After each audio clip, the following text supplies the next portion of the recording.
Assalamualaikum warahmatullahi wabarakatuh. Waalaikumsalam warahmatullahi wabarakatuh. Sholli wa nusallim ala rasulihil karim, amma ba'du. Kitab Fadilah Salat, pentingnya salat. Hadis keempat dari Sayyidina Jabir radhiyallahu anhu, ia berkata, baginda Rasulullah sallallahu alaihi wasallam bersabda, perumpamaan salat lima waktu adalah seperti sebuah sungai yang dalam yang mengalir di tempat pintu rumah seseorang dari kalian. Dia mandi di dalamnya 5 kali sehari. Hadis riwayat Muslim dari kitab Al-Tazkir. Biasanya air yang mengalir itu bersih dari kotoran dan lain-lain. Semakin dalam sebuah sungai, airnya semakin jernih dan bersih. Oleh sebab itu, hadis di atas mengumpamakan sholat dengan sungai yang dalam dan mengalir yang seandainya seseorang mandi di dalamnya, badannya akan bersih. Demikian pula, sholat yang dilakukan dengan menjaga adab-adabnya dapat membersihkan segala dosa. Selain hadis di atas, masih banyak hadis lain yang semakna dengan hadis tersebut. Dari Sayyidina Abu Sa'id Al-Khudri radhiyallahu anhu, ia mengatakan, baginda Rasulullah sallallahu alaihi wasallam bersabda, sholat lima waktu merupakan penghapus dosa-dosa yang terjadi di antara waktu-waktu sholat tersebut. Maksudnya, keberkahan sholat dapat menghapuskan dosa-dosa kecil yang terjadi di antara satu waktu sholat dengan waktu sholat yang lain. Selanjutnya, hadis tersebut memberikan perumpamaan sebagaimana seseorang yang bekerja di sebuah pabrik, maka dirinya akan kotor dan berdebu. Tapi ada 5 sungai yang mengalir antara pabrik dan rumahnya. Setiap bulan ia mandi di sungai tersebut. Itulah perumpamaan sholat 5 kali sehari.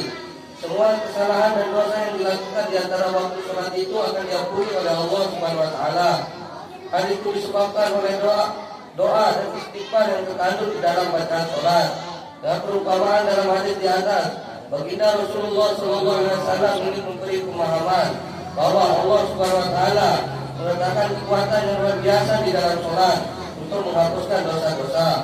Dengan perumpamaan yang akan lebih mudah memahami pembicaraan. Oleh karena itu, beliau menjelaskan perkara ini dengan berbagai macam perumpamaan. Jika kita enggan memperoleh hormat, keluasan ampunan dan nikmat Allah Subhanahu wa taala, maka siapakah yang rugi? Kita sendirilah yang akan rugi.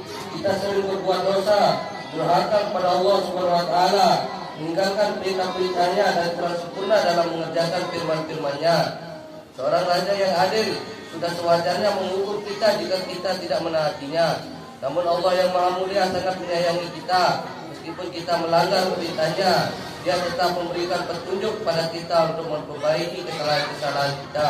Jika kita tidak memanfaatkan kemurahan Allah Subhanahu wa taala tersebut, betapa bodohnya kita. Rahmat dan kasih sayang Allah Subhanahu wa taala kepada kita sangat berlimpah. Disebutkan dalam hadis, barang siapa tidur dengan niat sholat tahajud tetapi ia terlelap, tidak bangun, maka ia tetap mendapatkan pahala satu sholat tahajud. Sedangkan tidurnya adalah sedekah Allah kepadanya. Dari kitab At-Tazkir. Sungguhnya agama Allah Subhanahu wa taala ini mudah dan rahmat. Allah Subhanahu wa taala sungguh luas. Betapa ruginya jika kita tidak berusaha mendapatkannya. Alhamdulillah, dari Al-Quran yang dimuliakan Allah, sehingga kita telah mendengarkan sebuah hadis baginda Nabi Muhammad SAW. Semoga apa yang kita dengar kita lihat amal dan sampaikan. Insyaallah. Bertanya lagi, mari kita tutup doa majelis ini dengan doa kepada termasuk.